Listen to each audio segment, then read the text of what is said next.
Hello दोस्तों, विद्यार्थी five पर आपका स्वागत है। आशा करते हैं कि आप सभी स्वस्थ हैं और आपकी तैयारी अच्छी चल रही है। तो दोस्तों, आज के इस सेशन में हम डिस्कस करने जा रहे हैं मई महीने के कुछ इंपॉर्टेंट करंट अफेयर क्वेश्चंस। तो एंड तक इस वीडियो को जरूर देखिएगा ताकि आप कोई भी चीज मिस न करें। तो चलिए बिना समय गवाए इस सेशन की शुरुआत करते हैं। तो चलिए दोस्तों, पहले क्वेश्चन की ओर चलते हैं। कौन सा शहर BWF विश्व जूनियर चैंपियनशिप 2025 की मेजबानी करेगा? तो देखिए यहाँ पे BWF यानी कि बैडमिंटन वर्ल्ड फेडरेशन, ये 2025 की जो जूनियर चैंपियनशिप है इनकी, ये आयोजित होगा गुवाहाटी में। ठीक है, तो यहाँ पे आपका आंसर गुवाहाटी हो जाएगा। और बात करें BWF के बारे में, तो देखिए BWF यानी कि बैडमिंटन विश्व महासंघ यानी कि बैडमिंटन वर्ल्ड फेडरेशन, इसकी स्थापना कब होती है? तो ये 1934 में इसकी स्थापना हुई थी। और इसका मुख्यालय कहाँ है? तो ये है कुआलालंपुर, मलेशिया में। और इनके पहले अध्यक्ष कौन थे? तो ये थे जॉर्ज एलन थॉमस। और इनके जो वर्तमान अध्यक्ष यानी कि 19वें जो हैं, ये हैं पॉल एरिक होयर लार्सन। ठीक है, तो चलिए दूसरे क्वेश्चन की ओर चलते हैं। अंतरराष्ट्रीय श्रमिक दिवस 2024 कब मनाया गया? तो देखिए ये 1 मई को मनाया गया था। ठीक है, और इसके बारे में अगर हम और भी बात करें तो देखिए ये हर वर्ष 1 मई को अंतरराष्ट्रीय श्रमिक संगठन द्वारा मनाया जाता है। ठीक है, और इसे हम मई दिवस या फिर कहें श्रमिक दिवस के नाम से भी जानते हैं, यानी कि मे डे या वर्कर्स डे। ठीक है, और इनके जो पहले महानिदेशक थे वो थे एल्बर्ट थॉमस, जो कि फ्रांस से थे। और इनके जो वर्तमान महानिदेशक है यानी कि जो 11वें हैं, ये है गिलबर्ट एफ होंगबो। ठीक है, और इस वर्ष की जो थीम है ये है जलवायु परिवर्तन के बीच कार्यस्थल सुरक्षा और स्वास्थ्य सुनिश्चित करना, यानी कि जो इसकी थीम है to ensure workplace safety and health amidst climate change. और देखिए अंतरराष्ट्रीय श्रमिक संगठन जो है ये इसका गठन कब होता है? ये 1919 में। ठीक है, और इसका मुख्यालय कहाँ है? तो ये है जिनेवा, स्विट्जरलैंड में। तो ये कुछ पॉइंट्स हो गए यहाँ पे, याद रखिएगा इसे। तो चलिए दोस्तों अगले क्वेश्चन की ओर चलते हैं।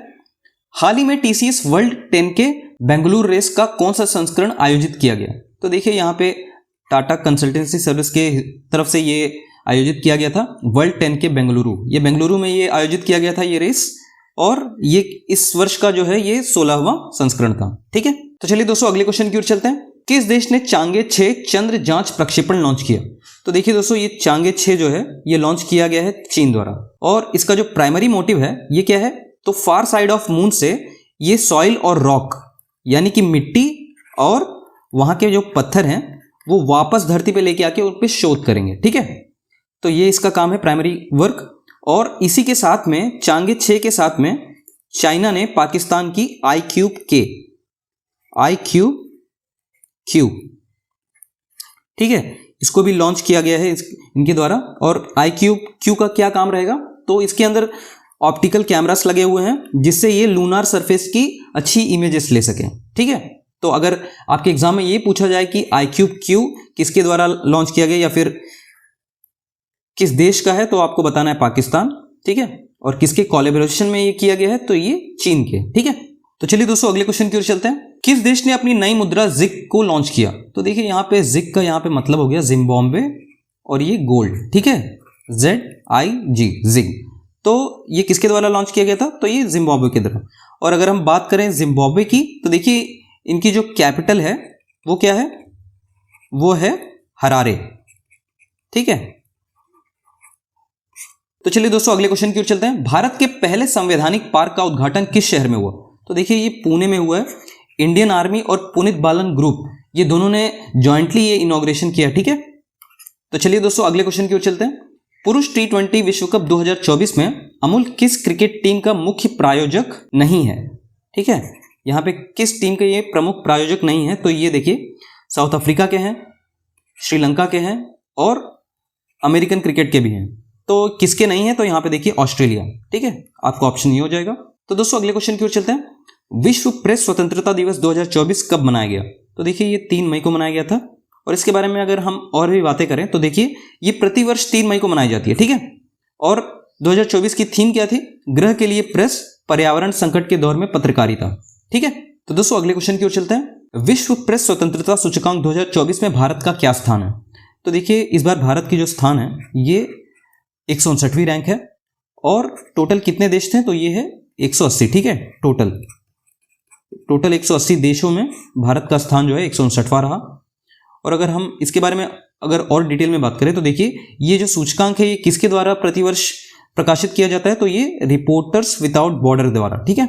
और टॉप रैंक किसे मिली है, तो देखिए नॉर्वे जो है ये पहले पे है, डेनमार्क दूसरे पे और स्वीडन जो है ये तीसरे स्थान पे है। और अगर हम अपने पड़ोसी देशों की बात करें तो देखिए पाकिस्तान की रैंकिंग हमसे बेहतर है 152, श्रीलंका की रैंकिंग हमसे बेहतर है 150, चीन देखिए चीन 172वें रैंक पे है, बांग्लादेश 165वें रैंक पे है और भूटान जो है उसकी भी रैंकिंग हमसे बेहतर है 147वीं रैंक पे, ठीक है। तो चलिए अब अगले क्वेश्चन की ओर बढ़ते हैं हम। भारत ने 46वें ATCM यानी कि अंटार्कटिक संधि परामर्श बैठक की मेजबानी किस शहर में की, तो देखिए ATCM जो है अंटार्कटिक ट्रीटी कंसल्टेटिव मीटिंग, ठीक है, ये 20 मई से 30 मई के बीच में ये आयोजित किया गया था और ये कहाँ किया गया है, तो ये कोच्चि में, ठीक है।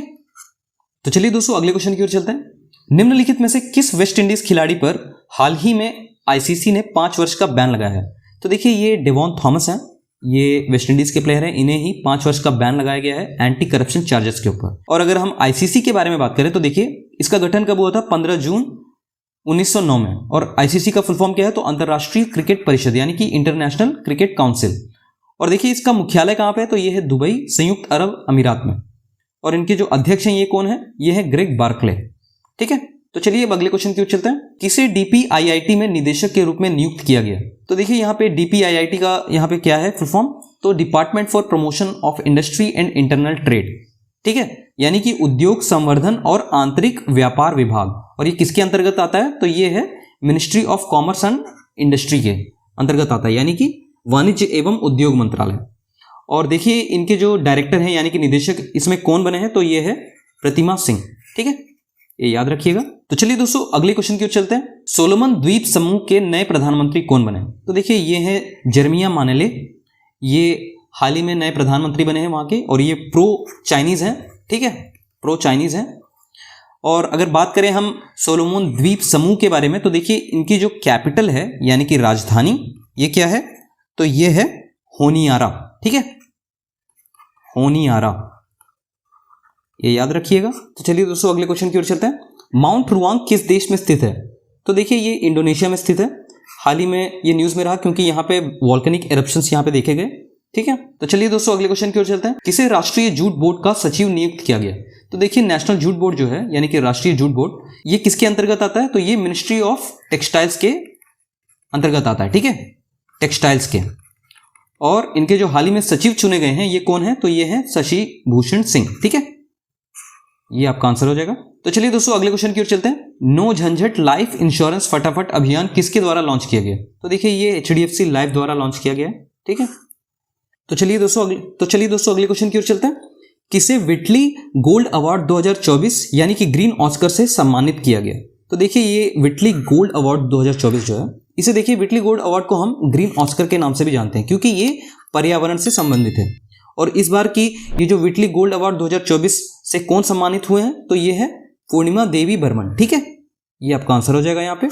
तो चलिए दोस्तों अगले क्वेश्चन की ओर चलते हैं। OECD ने 2024-25 के लिए भारतीय अर्थव्यवस्था का क्या अनुमान लगाया है, यहाँ पे देखिए OECD क्या है, आर्थिक सहयोग और विकास संगठन यानी कि Organisation for Economic Cooperation and Development, ठीक है। और इस बार का ये अनुमान इन्होंने कितना लगाया, तो ये 6.6% का 6.6%, ठीक है। तो चलिए अब अगले क्वेश्चन की ओर चलते हैं हम। किसे यूनिसेफ इंडिया का राष्ट्रीय राजदूत नियुक्त किया गया, तो देखिए ये करीना कपूर खान को ये नियुक्त किया गया है, यानी कि ये नेशनल एम्बेसडर हैं यूनिसेफ इंडिया की तरफ से। और अगर हम बात करें यूनिसेफ के बारे में तो देखिए यूनिसेफ का यहाँ पे क्या फुल फॉर्म है, तो United Nations International Children's Emergency Fund, ठीक है, यानी कि संयुक्त राष्ट्र अंतर्राष्ट्रीय बाल आपातकालीन कोष। और इसका गठन कब होता है, तो 1946 में। और इसका मुख्यालय कहाँ है, तो ये है न्यूयॉर्क, संयुक्त राज्य अमेरिका में। और इनके जो कार्यकारी निदेशक हैं ये कौन है, तो ये है कैथरीन M रसल, ठीक है। तो चलिए दोस्तों अगले क्वेश्चन की ओर चलते हैं। हाल ही में उत्तराखंड पर्यटन ने भारत के पहले खगोल पर्यटन अभियान की घोषणा की, इसका क्या नाम था, तो देखिए इसका नाम था नक्षत्र सभा, ठीक है। और इसके बारे में अगर हम बात करें तो देखिए उत्तराखंड पर्यटन ने स्टारस्केप्स, ठीक है, स्टारस्केप्स जो है ये एक एस्ट्रो टूरिज्म कंपनी है, इनके साथ ही मिलके ये अभियान इन्होंने लॉन्च किया, ठीक है। तो चलिए दोस्तों अगले क्वेश्चन की ओर चलते हैं। किसने मैड्रिड ओपन 2024 का पुरुष एकल खिताब जीता, तो देखिए मैड्रिड ओपन जो है ये टेनिस से संबंधित है, ठीक है। और इस बार की जो 2024 की ये पुरुष एकल खिताब जो है ये किसने जीता है, तो ये है एंड्रे रुबलेव, ठीक है।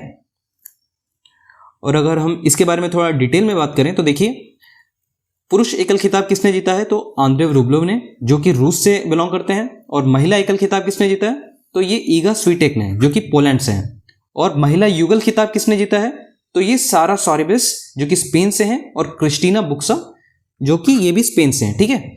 इन्होंने दोनों ने ही महिला युगल खिताब जीता है। और पुरुष युगल खिताब किसने जीता है, जॉर्डन थॉमसन, जो कि ऑस्ट्रेलिया से हैं, और सेबेस्टियन कोर्डा, जो कि अमेरिका से हैं, ठीक है। तो चलिए दोस्तों अगले क्वेश्चन की ओर चलते हैं। पनामा में हुए 2024 के राष्ट्रपति चुनाव को किसने जीता, तो देखिए ये जीता है जोस रॉल मुलिनो ने। ये 1 जुलाई से अपना कार्यभार संभालेंगे, 1 जुलाई 2024 से, ठीक है। और वर्तमान में कौन राष्ट्रपति हैं, तो ये है लॉरेंटिनो कॉर्टिजो, ठीक है। और अगर पनामा के बारे में और बात करें तो देखिए, इनकी जो राजधानी है ये है पनामा सिटी, या फिर कहें पनामा शहर। और इनकी जो मुद्रा है ये क्या है, बाल्बोआ।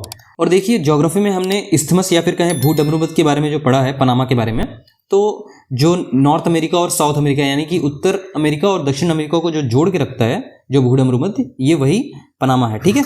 तो चलिए दोस्तों अगले क्वेश्चन की ओर चलते हैं। किस देश ने अपने विदेश मंत्रालय के लिए AI संचालित डिजिटल प्रवक्ता विक्टोरिया शी का अनावरण किया, तो देखिए ये यूक्रेन द्वारा किया गया है, ठीक है। यहाँ पे आपका ऑप्शन हो जाएगा यूक्रेन।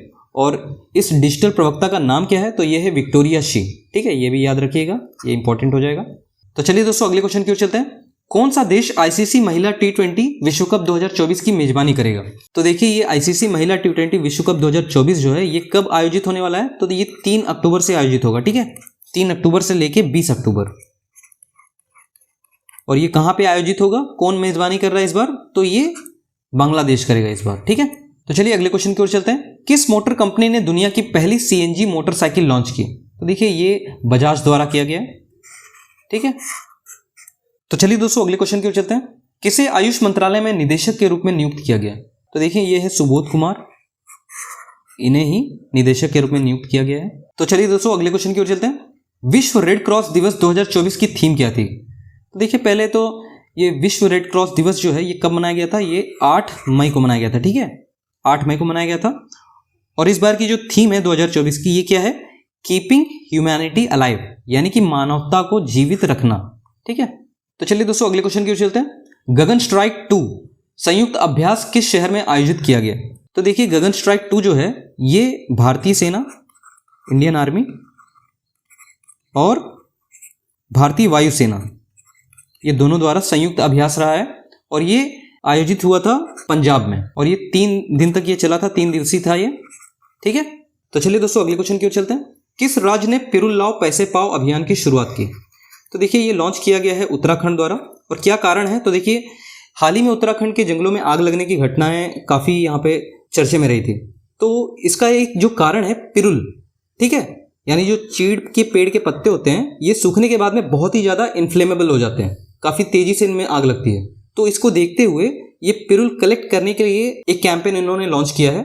तो इस कैंपेन के बारे में अगर हम और बात करें तो देखिए, स्थानीय ग्रामीण लोग जो हैं जंगलों से सूखे पिरुल यानी कि चीड़ के पेड़ के पत्तियां एकत्र करेंगे और उन्हें निर्धारित पिरुल संग्रह केंद्रों तक ले जाएंगे, ठीक है। फिर बाद में एकत्रित पिरुल को वजन किया जाएगा और ग्रामीणों को जो है 50 रुपये प्रति किलो का भुगतान मिला जाएगा। और ये जो भुगतान है ये ऑनलाइन पेमेंट होगा, जो कि उनके सीधे बैंक अकाउंट में रिफ्लेक्ट होगा, ठीक है।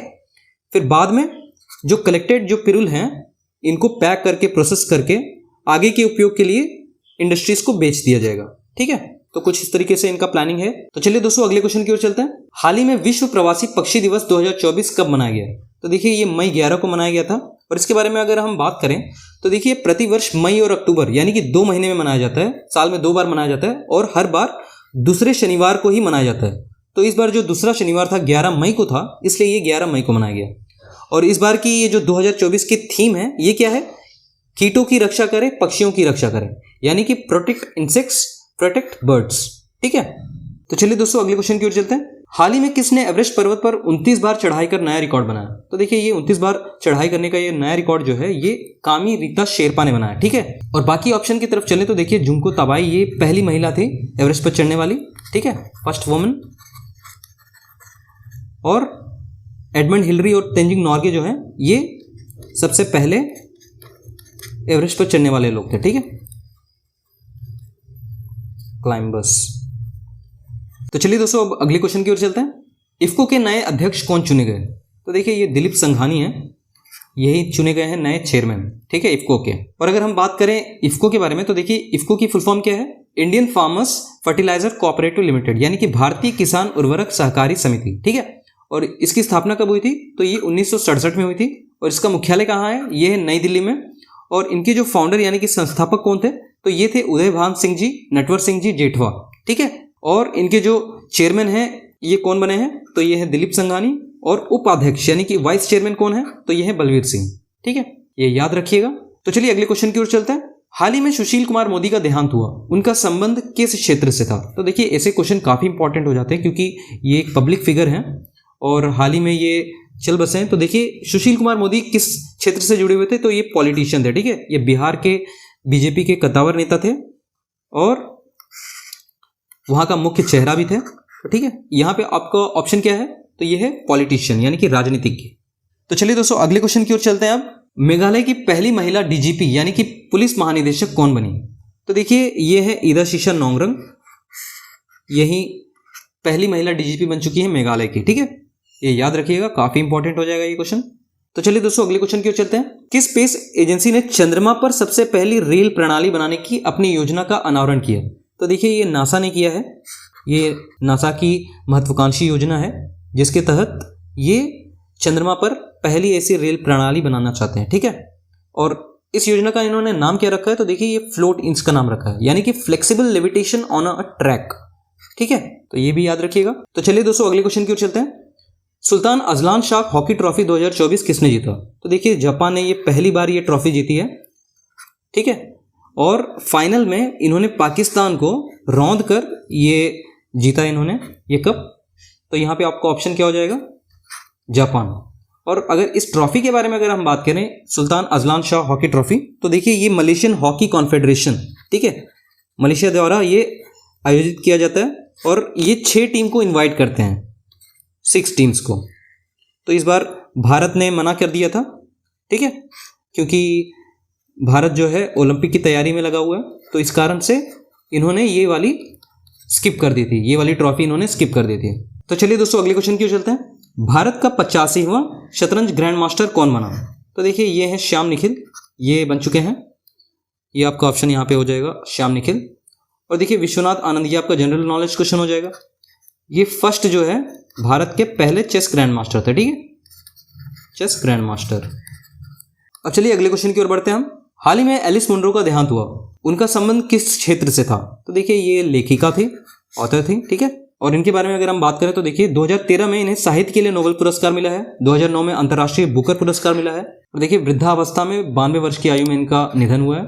और एलिस मुनरो जो है ये लघु कथाओं के लिए काफी प्रसिद्ध थी, ठीक है, शॉर्ट स्टोरीज के लिए। तो चलिए अब अगले क्वेश्चन की ओर बढ़ते हैं हम। किसे ग्लोबल एक्सीलेंस अवार्ड 2024 से सम्मानित किया गया, तो देखिए ये है चंद्रकांत सतीजा, इन्हें ये अवार्ड मिला है। और देखिए ये चंद्रा एडमिशन कंसल्टेंट्स, ठीक है, इसके जो फाउंडर और सीईओ हैं चंद्रकांत सतीजा हैं। तो चलिए दोस्तों अगले क्वेश्चन की ओर चलते हैं।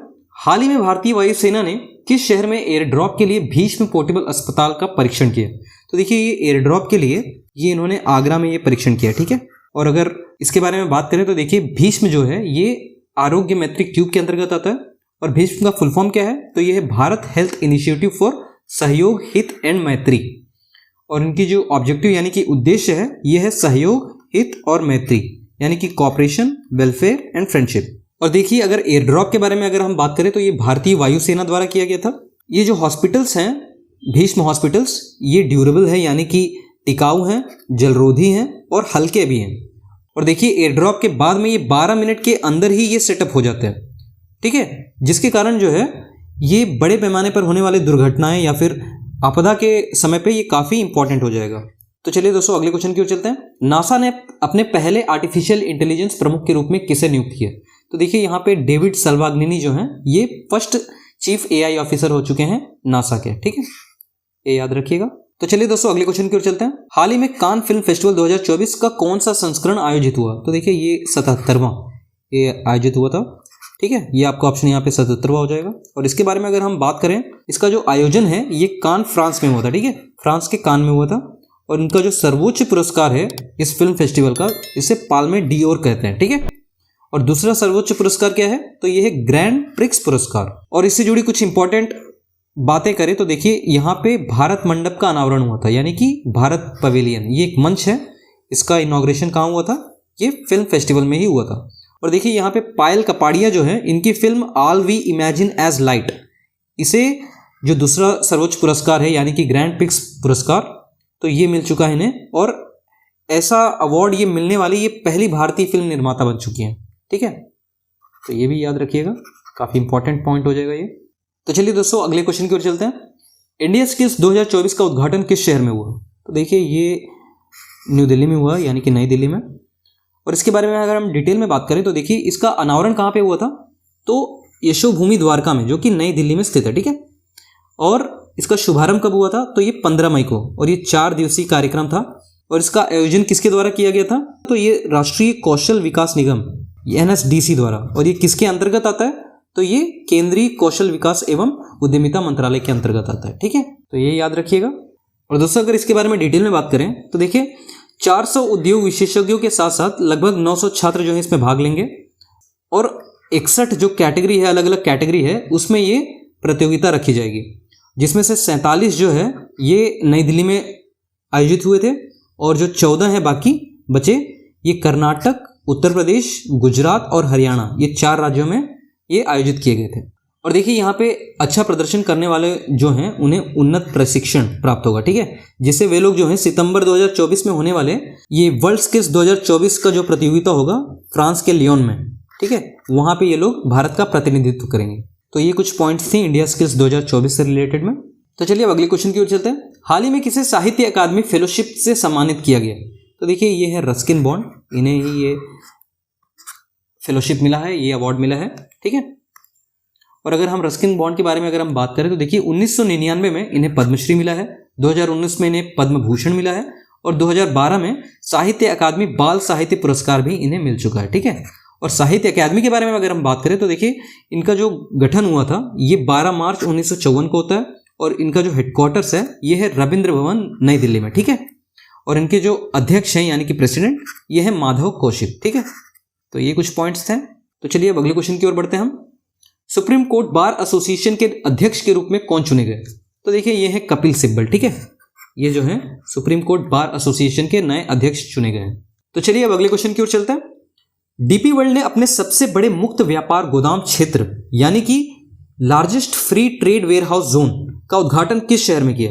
तो देखिए ये इन्होंने किया है चेन्नई में। ठीक है, ये याद रखिएगा। तो चलिए दोस्तों अगले क्वेश्चन की ओर चलते हैं। अंतर्राष्ट्रीय संग्रहालय दिवस 2024 कब मनाया गया? तो देखिए ये 18 मई को मनाया गया था। ठीक है, और देखिए अगर हम इसके बारे में डिटेल में बात करें तो देखिए ये हर वर्ष जो है प्रतिवर्ष 18 मई को मनाया जाता है, वो भी अंतर्राष्ट्रीय संग्रहालय परिषद यानी कि ICOM international council of museums द्वारा। ठीक है, ये एक पॉइंट हो गई। और 2024 की थीम क्या थी यहाँ पे? तो शिक्षा और अनुसंधान के लिए संग्रहालय यानी कि museums for education and research. ठीक है, तो यहाँ पे कुछ पॉइंट्स हो गए, यहाँ पे ध्यान दीजिएगा इसे। तो चलिए दोस्तों अगले क्वेश्चन की ओर चलते हैं। भारतीय सेना को इग्ला-S वायु रक्षा प्रणाली किस देश से मिलने वाली है? तो देखिए ये हमें रूस से मिलने वाली है, ये एयर डिफेंस। और इसके बारे में अगर हम बात करें तो देखिए इग्ला-S जो है ये VSHORAD VSHORAD इस प्रणाली पे काम करता है, जिसका मतलब है कि very short range air defence system. ठीक है, और ये किसके द्वारा बनाया गया है? तो देखिए ये रूस के रोसोबोरोन एक्सपोर्ट, इसके द्वारा ये बनाया गया है इग्ला-S। ठीक है, और ये एक पोर्टेबल मिसाइल है यानी कि आसानी से कहीं पे भी स्थानांतरित किया जा सकता है इस मिसाइल प्रणाली को। और देखिए ये जो खरीद पैकेज है इसमें कुल 48 लॉन्चर्स, 100 मिसाइलें और नाइट विजन गियर के साथ ये हमें मिलने वाला है। ठीक है, तो चलिए अब अगले क्वेश्चन की ओर बढ़ते हैं हम। आधुनिक इतिहास में अपने सभी हिमनत खोने वाला पहला देश कौन बना? तो देखिए ये वेनेजुएला ये बन चुका है पहला देश सारे ग्लेशियर्स को खोने वाला। ठीक है, अब यहाँ पे अगला क्वेश्चन देखिए, दुनिया का पहला 6G डिवाइस किस देश में लॉन्च हुआ? तो यहाँ पे देखिए ये काफ़ी इंपॉर्टेंट क्वेश्चन हो जाएगा। ये जापान जो है यहाँ पे ये लॉन्च हुआ है। ठीक है, जिसके तहत यहाँ पे बताया जा रहा है कि ये जो 6G है ये लगभग 20 गुना जो तेज है 5G से। ठीक है, यहाँ पे टेस्टिंग में इन्हें ये मिला है, ये याद रखिएगा। तो चलिए दोस्तों अगले क्वेश्चन की ओर चलते हैं। नंदिनी डेयरी ICC पुरुष T20 विश्व कप 2024 के किस टीम की प्रायोजक बनेगी, यानी कि जो ये किन टीम को स्पॉन्सर करने वाली है? तो देखिए ये नंदिनी डेयरी जो है ये इनकी पेरेंट कंपनी कौन सी है? तो ये है KMF यानी कि कर्नाटका मिल्क फेडरेशन। ठीक है, ये नंदिनी डेयरी जो है इनकी पेरेंट कंपनी है, ठीक है। और ये जो है स्पॉन्सर टीम करने वाली है स्कॉटलैंड को और आयरलैंड को, ठीक है। तो यहाँ पे आपको ऑप्शन देखिए स्कॉटलैंड यहाँ पे दिया हुआ है, तो यहाँ पे आपका ऑप्शन स्कॉटलैंड हो जाएगा। तो चलिए दोस्तों अगले क्वेश्चन की ओर चलते हैं। ताइवान के नए राष्ट्रपति कौन बने? तो ये है लाई चिंगते, ये जो है ये नए राष्ट्रपति बन चुके हैं। और इसके पहले जो है ये साई इंगवेन ये थी, ठीक है। तो याद रखिएगा इस चीज को। तो चलिए दोस्तों अब अगले क्वेश्चन की ओर चलते हैं। थाईलैंड ओपन 2024 का पुरुष एकल खिताब किसने जीता? तो देखिए ये थाईलैंड ओपन जो है ये यहाँ पे देखिए ये बैडमिंटन से जुड़ा हुआ है, ठीक है। बैडमिंटन से जुड़ा हुआ है ये, और इसे जीता है ली जी जिया ने। जो पुरुष एकल खिताब है इस बार जीता है ली जी जिया ने। और इस इवेंट से जुड़े कुछ अगर बात करें तो देखिए थाईलैंड ओपन जो है ये कहाँ पे आयोजित किया गया था? तो ये बैंकॉक में किया गया था, ठीक है। बैंकॉक में ये किया गया था थाईलैंड के। और ये जो इवेंट है 14 मई से लेके 19 मई तक ये चला था, 14 से 19 मई के बीच में। और देखिए यहाँ पे पुरुष एकल खिताब किसके द्वारा जीता गया है? तो ये ली जी जिया जो कि मलेशिया से हैं। और महिला एकल खिताब किसके द्वारा जीता गया है? तो ये है सुपरनीडा केटथोंग जो कि थाईलैंड से हैं, ठीक है। और पुरुष युगल खिताब जो है ये काफ़ी इंपॉर्टेंट अपने एग्जाम पॉइंट से हो जाएगा। जो पुरुष एकल खिताब है थाईलैंड ओपन 2024 का, ये सात्विक साईराज रांकी रेड्डी और चिराग शेट्टी, जैसे हम सात्विक साई राज और चिराग की जोड़ी कहते हैं, ठीक है। ये इनके द्वारा जीता गया है पुरुष युगल खिताब, ये दोनों ही भारत के हैं। और महिला युगल खिताब जो है ये जोंग कोल्फन, किटी थरकुल और रविंडा प्रजोंगजोई जो कि दोनों ही थाईलैंड से हैं, इनके द्वारा जीता गया, ठीक है। तो ये याद रखिएगा। तो देखिए महिला एकल खिताब हो या फिर युगल खिताब, ये दोनों ही थाईलैंड के द्वारा जीता गया, ठीक है। तो ये याद रखिएगा। तो चलिए दोस्तों अब अगले क्वेश्चन की ओर चलते हैं। हाल ही में किस देश के राष्ट्रपति की मृत्यु हेलीकॉप्टर दुर्घटना में हुई? तो देखिए ये काफ़ी चर्चे में ये न्यूज़ रह चुका है। ये ईरान के जो इब्राहिम रईसी थे, इनकी ही मृत्यु जो है हेलीकॉप्टर दुर्घटना में हुई। तो देखिए ये जो हेलीकॉप्टर क्रैश हुआ था, इसमें देखिए इनके प्रेसिडेंट इब्राहिम रईसी और फाइनेंस मिनिस्टर जो हैं अमीर अब्दुल्ला, ये इनकी मृत्यु हो चुकी थी, ठीक है। तो चलिए अब अगले क्वेश्चन की ओर बढ़ते हैं हम। इटालियन ओपन 2024 का पुरुष एकल खिताब किसने जीता? तो देखिए ये अलेक्जेंडर जेवरेव जो हैं इनके द्वारा जीती गई है। और इटालियन ओपन जो है ये किस खेल से संबंधित है? तो देखिए ये टेनिस से संबंधित है, ठीक है। टेनिस से संबंधित है ये। और इसके बारे में अगर हम डिटेल में बात करें तो देखिए पुरुष एकल खिताब जो है ये अलेक्जेंडर जेवरेव जो कि जर्मनी से बिलोंग करते हैं, इनके द्वारा जीती गई है। और महिला एकल खिताब जो है ये ईगा स्वीटेक, ठीक है, ये पोलैंड से हैं, इनके द्वारा जीती गई है। और ईगा स्वीटेक का ये तीसरा इटालियन ओपन खिताब था। और पुरुष युगल खिताब की बात करें तो मार्सेल ग्रैनोलर्स जो कि स्पेन से हैं और होराशियो जेवलस, ये दोनों के द्वारा जीता गया है पुरुष युगल खिताब। और महिला युगल खिताब जो है ये सारा एरारी और जास्मिन पाउलिन, ठीक है, इन दोनों द्वारा जीता गया है, जो कि दोनों ही इटली से हैं। और दोस्तों यहाँ पे सर्वाधिक इटालियन ओपन खिताब जीतने का जो रिकॉर्ड है ये राफेल नडाल के नाम पे है। इन्होंने कुल 10 खिताब जीते हैं, जिसके कारण इन्हें क्ले का राजा कहा जाता है। और ये क्ले का राजा क्यों कहा जाता है? तो इटालियन ओपन जो टूर्नामेंट है ये टेनिस कोर्ट पे खेला जाता है, जो क्ले है, ठीक है, क्ले के टेनिस कोर्ट पे खेला जाता है। तो चलिए दोस्तों अगले क्वेश्चन की ओर चलते हैं। किसे श्रीलंका में भारतीय मूल के तमिलों के 200 वर्ष पूरे होने की स्मृति में पहला डाक प्राप्त हुआ, यानी कि पोस्टल स्टाम्प जो है ये प्राप्त हुआ है? ये श्री श्री रविशंकर द्वारा, ठीक है, ये है श्री श्री रविशंकर। और ये जो है दिया गया है इनके द्वारा, जो कि श्रीलंका के ईस्टर्न प्रोविंस के गवर्नर है, ठीक है। इनका नाम है सेंथिल तोंडामन, सेंथिल तोंडामन, ठीक है, तोंडामन। देखिए यहाँ पे अगला क्वेश्चन देखिए, फेडरेशन कप 2024 के पुरुष भाला फेंक प्रतियोगिता में स्वर्ण पदक किसने जीता? तो देखिए ये फेडरेशन कप 2024 जो है ये कहाँ पे आयोजित किया गया था? तो ये भुवनेश्वर में जो कि ओडिशा में, ठीक है, ओडिशा के भुवनेश्वर में ये आयोजित किया गया था। और यहाँ पे गोल्ड मेडल जो है ये नीरज चोपड़ा द्वारा जीता गया है, गोल्ड। और डीपी मनु जो है इन्होंने सिल्वर जीता है। और उत्तम बाला साहेब पाटिल इन्हें ब्रॉन्ज मेडल मिला है, ठीक है। तो यहाँ पे आपका ऑप्शन क्या हो जाएगा? नीरज चोपड़ा। तो चलिए अब अगले क्वेश्चन की ओर बढ़ते हैं। हाल ही में एलन मस्क ने स्टारलिंक सैटेलाइट इंटरनेट सेवा किस देश में लॉन्च किया? तो देखिए ये स्टारलिंक सैटेलाइट इंटरनेट सेवा जो है ये एलन मस्क ने हाल ही में इंडोनेशिया में किया, ठीक है, इंडोनेशिया के बाली में। और देखिए ये जो स्टारलिंक जो है ये एलन मस्क की ही कंपनी है जो कि सैटेलाइट इंटरनेट सेवा प्रदान करती है, तो ये याद रखिएगा। तो चलिए दोस्तों अगले क्वेश्चन की ओर चलते हैं। वियतनाम का नया राष्ट्रपति कौन बना? तो देखिए वियतनाम के जो नए राष्ट्रपति हैं ये तोलाम बन चुके हैं, यही है तोलाम, ठीक है। और अगर हम वियतनाम के बारे में कुछ बातें करें तो देखिए इनकी जो राजधानी है ये है हनोई, ठीक है। और जो मुद्रा है ये वियतनामी डोंग है, तो ये याद रखिएगा। तो चलिए दोस्तों अगले क्वेश्चन की ओर चलते हैं। रेमल चक्रवात का नाम किस देश द्वारा दिया गया? तो देखिए ये जो चक्रवात रेमल था ये हाल ही में काफ़ी चर्चे में रहा। ये पश्चिम बंगाल और बांग्लादेश में काफ़ी तबाही लेके आया। और ये जो नाम है ना, ये जो रेमल जो नाम है ये किसके द्वारा दिया गया है? तो ये दिया गया है ओमान द्वारा, ठीक है। और रेमल का अर्थ जो है अरबी भाषा में देखा जाए, जो अरबी भाषा है उसमें रेमल का जो अर्थ है ये क्या है? तो ये है रेत, यानी कि सैंड, ठीक है। तो इसका अर्थ क्या है? सैंड। तो चलिए दोस्तों अगले क्वेश्चन की ओर चलते हैं। किस टीम ने पुरुष आईपीएल 2024 का ट्रॉफी जीता? तो देखिए ये जीता है कोलकाता नाइट राइडर्स द्वारा, ठीक है। यहाँ पे आपको ऑप्शन हो जाएगा कोलकाता नाइट राइडर्स। और अगर हम आईपीएल 2024 के बारे में बात करें, ये जो आईपीएल 2024 है ये कौन सा संस्करण था? तो ये 17वां संस्करण था, 17th एडिशन। और ये इसके जो स्पॉन्सरशिप है ये किसे मिली है? इनके जो प्रायोजक है ये टाटा ग्रुप थी, ठीक है, टाटा। और देखिए यहाँ पे विजेता टीम कौन थी? तो ये कोलकाता नाइट राइडर्स थी। और उप विजेता यानी कि रनर अप जो थी ये सनराइजर्स हैदराबाद, ठीक है। तो फाइनल में सनराइजर हैदराबाद को हरा के कोलकाता ने ये कप अपने नाम किया। और ऑरेंज कैप किसे मिला? यानी कि जो सर्वाधिक रन बनाते हैं उन्हें ऑरेंज कैप मिलता है। तो विराट कोहली को ये 741 रन बनाने के उपलक्ष्य में ये मिला है। और देखिए यहाँ पे पर्पल कैप यानी कि जो सर्वाधिक विकेट लेते हैं ये हर्षल पटेल को मिला है, इन्होंने कुल 24 विकेट लिए हैं। और जो सबसे महंगा खिलाड़ी जो है ये मिचेल स्टार्क, जो कि कोलकाता नाइट राइडर्स ने खरीदा था 24.5 करोड़ में, ठीक है। तो ये कुछ इंपॉर्टेंट पॉइंट थे। तो चलिए अब अगले क्वेश्चन की ओर बढ़ते हैं। हाल ही में किसे आईसीसी पुरुष T20 विश्व कप का ब्रांड एम्बेसडर नियुक्त किया? तो देखिए अभी एकदम लेटेस्ट में ये शाहिद अफरीदी को ये इन्होंने चुना है ब्रांड एम्बेसडर के तौर पे।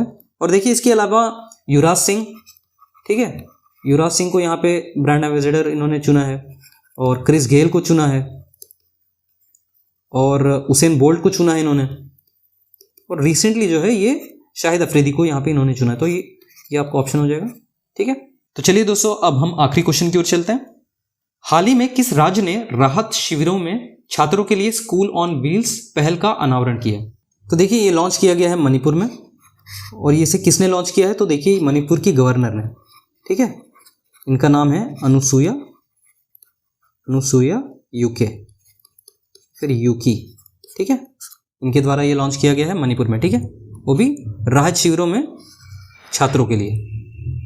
तो दोस्तों इसी क्वेश्चन के साथ में इस सेशन को हम यहाँ पर एंड करते हैं। आशा करते हैं कि आपको ये वीडियो पसंद आई होगी। और एक बात दोस्तों, हम इस चैनल पर आपको बेसिक से एनसीईआरटी की क्लास की शुरुआत करने वाले हैं आने वाले कुछ हफ्तों में। तो चैनल पर बने रहिएगा और अपने दोस्तों से ज़रूर शेयर कीजिए। और इस सेशन की जो PDF फाइल्स है ना वो आपको हमारे टेलीग्राम चैनल पर मिल जाएगी, तो जाके वहाँ से डाउनलोड कर लीजिएगा और चैनल ग्रुप ज्वाइन कर लीजिएगा। इसी के साथ साथ यूट्यूब चैनल के कम्युनिटी सेक्शन में क्विज अटेम्प्ट करते रहिए। तो चलिए आपसे अब अलविदा लेते हैं, अगले वीडियो में आपसे फिर से मुलाकात होगी। तब तक के लिए keep studying, bye and take care.